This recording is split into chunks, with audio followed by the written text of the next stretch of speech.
வென்றது வந்து 2 பேருமே தான். அதாவது ராஜதந்திரத்துல திரு ஸ்டாலின் அவர்கள் வெல்கிறார். தொடர்ந்து கூட்டணி கட்சிகளை தக்க வைப்பது, சம்மதிக்க வைப்பது, அவர்கள் கொடுப்பது அப்படிங்கிறது.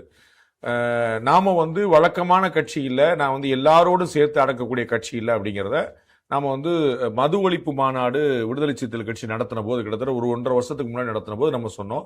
அவர்கள் இந்த 666ங்கிற பட்டியலுக்குள்ள போகல, தன்னுடைய பலத்தை காட்ட விரும்புறாங்க, தங்களுடைய பேர வலிமையை காட்ட, நீங்க வந்து மற்ற கட்சிகளோடு சேர்ந்து என்னை அடக்க முடியாது அப்படின்னு காட்டுறாங்க. இப்போ வந்து பாத்தீங்கன்னா முன்னாடி திமுக காங்கிரஸ் மற்ற எல்லாம் ஒண்ணு அப்படிங்கிற ஒரு நிலைமை இருந்துச்சு.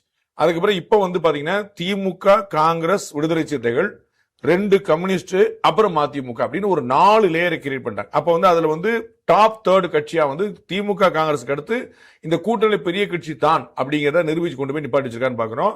இதுல வந்து நம்ம ஏற்கனவே பலமுறை சொன்ன மாதிரி வேற வேற பால வந்து போட்டா பேசிக்கான விஷயம் வந்து தீரும் அப்படிங்கிறது திருமாவளவன் ரொம்ப நல்லா தெரிஞ்சது.